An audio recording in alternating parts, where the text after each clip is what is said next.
नमस्कार, good morning. स्वागत है आप सभी का इंडिया टीवी के चुनावी मैदान में। 10 मार्च वो तारीख आखिरकार आ ही गई जिसका बेसब्री से इंतजार तमाम नेताओं को, पार्टियों को और वोटरों को भी था।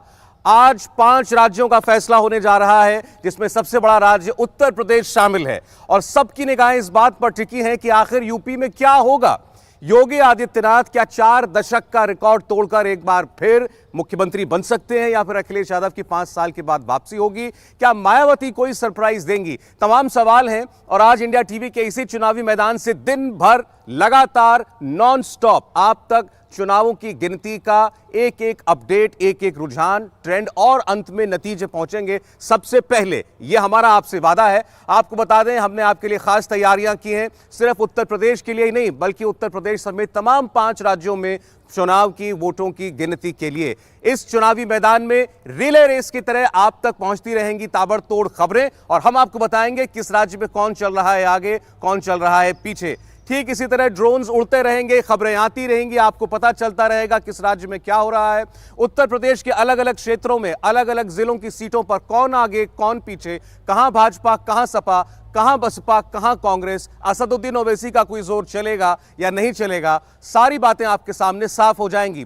पंजाब में कौन सा सस्पेंस आपका इंतजार कर रहा है? चरणजीत सिंह चन्नी ने क्या खेल पलट दिया है या फिर सिद्धू ने अपनी पार्टी के सितारे गर्दिश में ला दिए हैं? तमाम सवाल हमारे सामने हैं। आम आदमी पार्टी क्या बड़े राज्य में अपना खाता खोल पाएगी? गोवा में क्या होगा? उत्तराखंड में क्या होगा? क्या 5 साल का तिलिस्म टूटेगा और एक बार फिर बीजेपी की सरकार बनेगी या फिर वही पुरानी परंपरा दोहराई जाएगी और कांग्रेस पार्टी सत्ता में आएगी? साथ ही साथ मणिपुर के चुनाव पर भी नजर है। अभी तक एग्जिट पोल की बात होती थी लेकिन आज सारे एग्जिट पोल बेमानी है, सारे ओपिनियन पोल बेमानी है क्योंकि आज असल नतीजों का दिन है। और जैसा आप मेरे पीछे देख सकते हैं, उत्तर प्रदेश का यह चुनावी मैदान आपका इंतजार कर रहा है। ठीक 8 बजे पहले वोट की गिनती शुरू होगी। सबसे पहले पोस्टल बैलेट गिने जाएंगे, वो भी लाखों की तादाद में है और उसको लेकर भी सियासत कम नहीं है। 8:30 बजे से ईवीएम मशीनें खुलना शुरू हो जाएंगी और उसके बाद जो सिलसिला शुरू होगा दोपहर 11-12 बजे तक एक अनुमान मिलना शुरू हो जाएगा किस राज्य में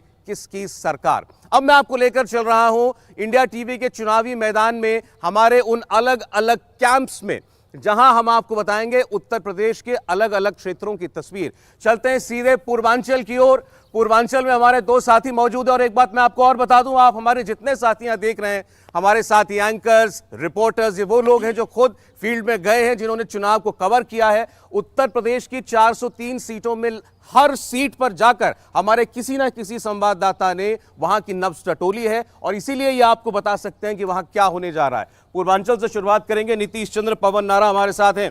नीतीश, आप पूर्वांचल गए, आजमगढ़ पूर्वांचल में, गोरखपुर पूर्वांचल में, वाराणसी पूर्वांचल में, सारे बड़े नेता वहां पर, सारा बड़ा कॉन्टेस्ट वहां पर। हम ये कहें कि पूर्वांचल तय करेगा कौन होगा अगला मुख्यमंत्री उत्तर प्रदेश का। जी हाँ, बिल्कुल। पूर्वांचल के बारे में ये कहा भी जाता है, जिसने पूर्वांचल जीत लिया समझो उसने यूपी जीत लिया।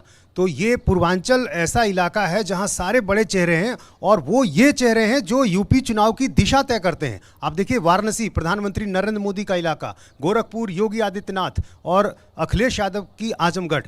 तो ये 3 चेहरे जो सबसे बड़े केंद्र थे वो यहाँ पर थे और जब चुनावी सभाएं हो रही थी तो इन्हीं नेताओं का जो असर है वो यहाँ पर देखने को मिला।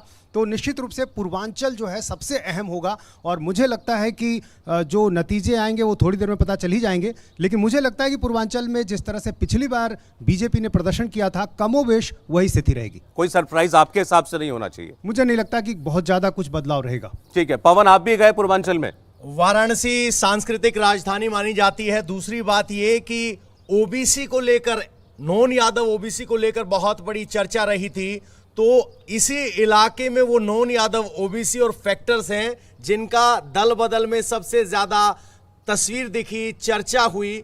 वो कितने इंपॉर्टेंट होंगे वो देखना होगा। और अगर नॉन यादव ओबीसी बीजेपी के साथ हैं तो वापसी में कोई शंका नहीं, लेकिन अगर वो खिसकते हैं तो देखना होगा किस तरह के नतीजे आते हैं। कि पूर्वांचल ये कह सकते हैं कि लाइन और लेंथ तय कर रहा है। देखिए, ये वो पूर्वांचल है जहां कहा जा रहा था कि अखिलेश यादव ने जो वो छोटी छोटी जातियों को जोड़कर गुलदस्ता बनाया है उसका सबसे ज्यादा असर रहेगा। लेकिन ये पूर्वांचल है जहां गोरखपुर भी है और मोदी भी है। बिल्कुल, गोरखपुर है, मोदी है। ये वही पूर्वांचल है जहां आजमगढ़ को लेकर अखिलेश यादव कॉन्फिडेंट नजर नहीं आए और बीजेपी ने कटाक्ष किया कि आप करहल चले गए। तो ये वही आजमगढ़ है और ये बेल्ट लखनऊ के बाद, अवध के बाद से शुरू होकर बिहार के दरवाजे तक जाती है। सीट 124 के आसपास आती है पूर्वांचल में। तो कह सकते हैं कि पूर्वांचल तय करेगा। योगी आदित्यनाथ जो गए हैं उनका प्रभाव गोरखपुर तक है या पूरे पूर्वांचल में असर दिखाएगा, वही बनाएगा बीजेपी की किस्मत। नीतीश, एग्जिट पोल्स ने तो, हालांकि मैं अभी कह रहा था आज एग्जिट पोल का कोई मतलब नहीं है, बात सही है, लेकिन लोगों के मन में एक उत्सुकता जरूर आ गई है कि क्या बीजेपी का आना तय है। सवाल केवल इतना है कि कितने से आएगी। जी हाँ, बिल्कुल, बीजेपी का आना लगभग तय है। और देखिए बड़ी स्टेटमेंट दे रहे हैं आप सुबह सुबह। नहीं, मैं आश्वस्त हूं। मैं चूंकि उस इलाके में सौरभ गया हूं, मैंने लोगों से बात की है। और देखिए, दो आधार हैं चुनाव को समझने के, एक की मुद्दे क्या थे और दूसरा की सामाजिक समीकरण क्या था। इन दोनों पैमाने पर मुझे बीजेपी एनडीए वहां पर अच्छी खासी दिखाई दी है।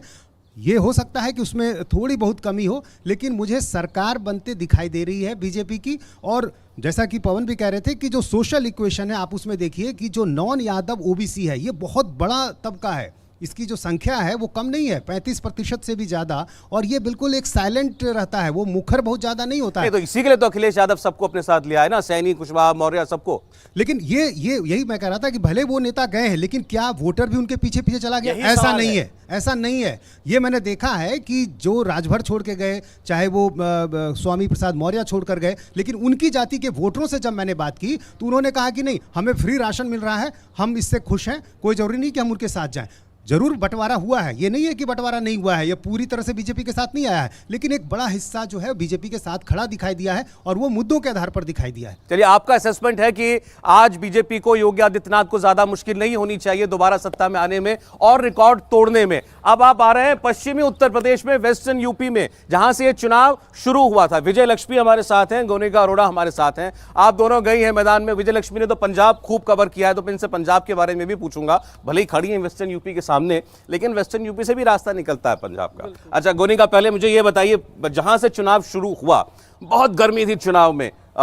सबसे पहले कैराना में हमने देखा अमित शाह गए, बड़ा मजाक उड़ाया उनका अखिलेश यादव ने कि गृह मंत्री को सड़क पर उतार दिया है, पर्चे बंटवा रहे हैं गृह मंत्री से, लेकिन उसका असर क्या हो रहा है? देखिए, पलायन का मुद्दा कैराना में बहुत ज्यादा हाईलाइट तो नहीं हुआ है। बीजेपी ने उसे एज सिंबल वहां पर यूज करने की कोशिश जरूर की है, हालांकि ग्राउंड पर उसका ज्यादा असर नहीं दिख रहा है। लेकिन अगर कैराना की मैं बात करूं, क्योंकि वहां पर नाहिद हसन है और नाहिद हसन का एक अच्छा खासा वोटर वहां पर है, और सबसे ज्यादा जो बड़ा फैक्टर है वो एम फैक्टर है, जो यहाँ वहां पर नाहिद हसन के लिए काम कर रहा है। और अगर बाकी के उत्तर प्रदेश की बात, बाकी के वेस्टर्न यूपी की बात करूं, तो इस बार इस खासतौर पर इस हिस्से में यादव लैंड और जाट लैंड ये सबसे अहम रोल अदा करने वाला है।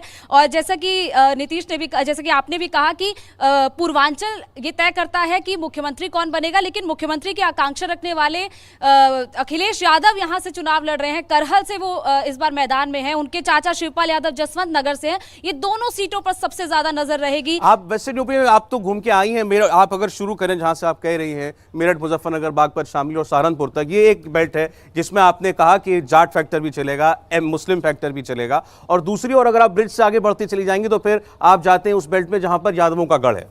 बिल्कुल, अगर हम इस तरफ की बात करें, मेरठ, मुजफ्फरनगर, शामली, ये एमजे फैक्टर को लेने की कोशिश की है इस बार अखिलेश यादव ने। एमजे यानी कि मुस्लिम और जाट और के फैक्टर यानी किसान फैक्टर। किसान फैक्टर का कोई असर नहीं है। किसान फैक्टर का असर सिर्फ और सिर्फ शामली और मुजफ्फरनगर के एरिया में है, बाकी कहीं भी किसान फैक्टर का असर नहीं है। राकेश टिकैत एक बड़ा चेहरा है, उनका कोई असर वहां पर नहीं दिख रहा है। वो सिर्फ कुछ सीटों पर शायद असर डाल सकते हैं, लेकिन ज्यादा कोई असर वहां पर नहीं दिख रहा है। और अगर करहल की या फिर यादवों के गढ़ की बात करें, जिसे कहा जाता था कि यादवों के गढ़ में कोई घुस नहीं सकता है, उनके किले को कोई अभेद नहीं कर सकता है, लेकिन जिस तरीके से पिछली बार के चुनाव में भी देखा गया कि डिंपल यादव कनौज से हार गई, तो ऐसे में बिल्कुल कहीं ना कहीं सेंध पिछले चुनाव में तो लगी है। लेकिन अखिलेश यादव ने ये पूरी कोशिश की है कि वो अपनी सीट से तो जीत ही पाए, लेकिन साथ ही साथ जो यादवों का जिस किले में घुसी थी बीजेपी, वहां से बीजेपी को बाहर निकाल सके, और इसीलिए करहल से एसपी बघेल को वहां पर मैदान में उतारा। लेकिन एसपी बघेल तो दावा कर रहे हैं कि उन्होंने अखिलेश यादव को फंसा कर रख दिया करहल में। बिल्कुल, और यही वजह है क्योंकि अखिलेश यादव पूरी तरह ये आश्वस्त हो गए थे कि वो एक बार वहां से नामांकन भर देंगे, और उसके बाद जो वहां पर उनके कार्यकर्ता हैं, जो यादव वोटर और मुस्लिम वोटर वहां पर है, वो उनके लिए ऑटोमेटिक काम कर देगा। लेकिन जिस तरीके से एसपी बघेल ने भी कहा कि 6 दिन के अंदर अंदर उन्होंने अखिलेश यादव को वहां पर आने के लिए मजबूर कर दिया, गया। अखिलेश यादव को अपने पिता मुलायम सिंह यादव को वहां पर चुनाव प्रचार के लिए लाना पड़ा। शिवपाल यादव जो खुद जसवंत नगर से चुनाव लड़ रहे हैं, उन्होंने आकर अखिलेश यादव के लिए कई बार प्रचार किया। तो जाहिर तौर पर एसपी बघेल ने कड़ी टक्कर तो जरूर दी है और अखिलेश यादव को करहल में आने के लिए मजबूर जरूर किया है प्रचार के लिए। अच्छा चले, एक हम आभास ले लेते हैं। पंजाब का भी बहुत ज्यादा उत्सुकता पंजाब को लेकर के भी है। सारे एग्जिट पोल दिखा रहे हैं कि आम आदमी पार्टी की सरकार बन रही है। कोई 90 सीट दे रहा है, किसी ने 100 सीट भी दे दी है। आप वहां गई, आपको इतना जोर दिखाई दिया आम आदमी पार्टी का? देखिए सौरभ, जब हम सड़कों पर घूम रहे थे तो बहुत ट्रैक्शन था आम आदमी पार्टी का। जितने वोटर्स को हमने इंटरव्यू किया, लगभग 25 के करीब दिन हम पंजाब में घूमे, जितने वोटर्स को इंटरव्यू किया हमने सड़कों पर, सबने कहा बदलाव चाहिए। इसको भी देख लिया, उसको भी देख लिया। सबसे एक उदासीन रवैया था। जो ट्रेडिशनल कन्वेंशनल पॉलिटिकल पार्टीज हैं पंजाब की राजनीति की, उनको लेकर के बड़ा उदासीन रवैया मुझे वोटर के बीच में नजर आया। लेकिन जब पोलिंग बूथ पर जिस दिन चुनाव हो रहा था, उस दिन मुझे लगा कि वो कन्वर्जन जो था वोट का, वो होता हुआ मुझे बहुत ज़्यादा दिखा नहीं। जो आम आदमी पार्टी के कार्यकर्ता या वर्कर थे, वो उतने अपबीट नहीं दिखे पोलिंग बूथ पर, जितना अपबीट मुझे कांग्रेस या शिरोमणि अकाली दल का कार्यकर्ता या जो अरेंजमेंट होता है पॉलिटिकल, वो देखने को मिला। मुझे लगता है अकाली एक सरप्राइजिंग फैक्टर जरूर होंगे इस बार के चुनाव का। बाकी आम आदमी पार्टी को जिस तरीके से एग्जिट पोल्स भी कह रहे हैं, देखते हैं 8 बजे के बाद सब साफ होना शुरू हो जाएगा। अगली तस्वीर रोहेलखंड की आपके सामने। रोहेलखंड यानी रामपुर, मुझे वो R for Rohilkhand, R for Rampur ही समझ में आता है, और रामपुर का मतलब है आजम खान। बताइए, आप वहां पर गए हैं राजेश, क्या तस्वीर दिखी?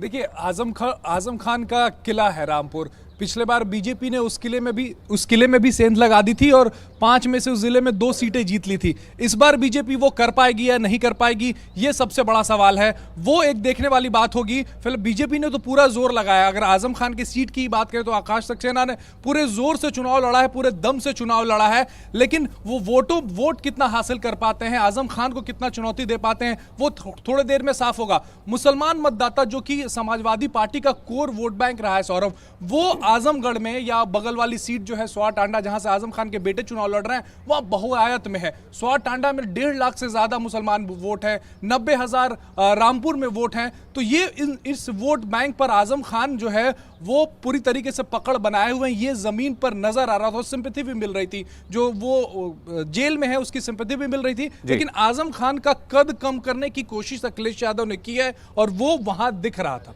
जोशना, मैं आऊंगा आपके पास भी, लेकिन पहले बुंदेलखंड की तस्वीर जाने। कुमार सोनू हमारे साथ हैं, अमित है हमारे साथ। बुंदेलखंड पिछली बार तो पूरी तरह स्वीप था बीजेपी का यहां पर, लेकिन इस बार कुछ और असर है? देखिए, इस बार थोड़ा सा असर कम है। हालांकि योगी आदित्यनाथ ने जो राशन वाली स्कीम चलाई थी, सौरभ, हमने जो है ना घास की रोटी वाली भी तस्वीर बुंदेलखंड की देखी थी। उसके बाद जो है जो घास की रोटी के बाद एकदम योगी आदित्यनाथ की राशन स्कीम आई, उसका काफी अच्छा खासा असर रहा। और जो लोकसभा चुनाव में भी 5 सीटें बुंदेलखंड की जीतना, और उसके बाद उससे पहले 19 सीटें बुंदेलखंड की जो है बीजेपी ने जीती। तो ये एक बड़ी चुनौती रहेगी गढ़ बचाने की। तो मुझे लगता है कि थोड़ा सा कम रहेगा, लेकिन हाँ इतना है कि अपनी साख बुंदेलखंड में बीजेपी बचा लेगी। चलें, और अवध एक बड़ा क्षेत्र, अवध जहां आता है लखनऊ यानी उत्तर प्रदेश की राजधानी और उत्तर प्रदेश का दिल। मनीष और हुसैन वहीं से आते भी हैं। चलिए शुरुआत करते हैं मनीष से। देखिए, बिल्कुल सौरभ, अवध एक बहुत बड़ा क्षेत्र है और सबसे ज़्यादा सीटें अवध में आती है। और अवध की सभी सीटों पे लगभग मैं गया हूं, और जहां पे जो तस्वीर हमने देखी उसमें सबसे पहली बात लखनऊ, जो कि सत्ता का पावर सेंटर है, वहां एक बहुत दिलचस्प मुकाबला है। तमाम जितने भी मंत्री हैं, बड़े बड़े चेहरे उस सीट पर है। अयोध्या राम मंदिर का मुद्दा जब 2017 में था, तब बीजेपी बहुत बड़े मार्जिन से वहाँ पर जीती थी। और सीधे अगर उधर ही चलते हैं तो लखीमपुर खीरी, जहाँ तमाम बड़े ऐसे सियासी मुद्दे हैं जो इस बार नज़रों में है। कुल मिलाकर इस पूरे अवध रीजन की अगर हम बात करें तो 30% SC वोटर, जिस पर सबसे ज्यादा सबकी निगाहें टिकी हैं, और इसी SC वोटर को इस बार साइलेंट वोटर्स माना जा रहा है। ये किस तरफ बैठेंगे, इसी से कहीं ना कहीं तय हो जाएगा कि उत्तर प्रदेश की सत्ता पर काबिज कौन होने वाला है। इंडिया टीवी हर वक्त हर जगह डाउनलोड करने के लिए सर्च करें India TV news Google play store या ऐप स्टोर पर।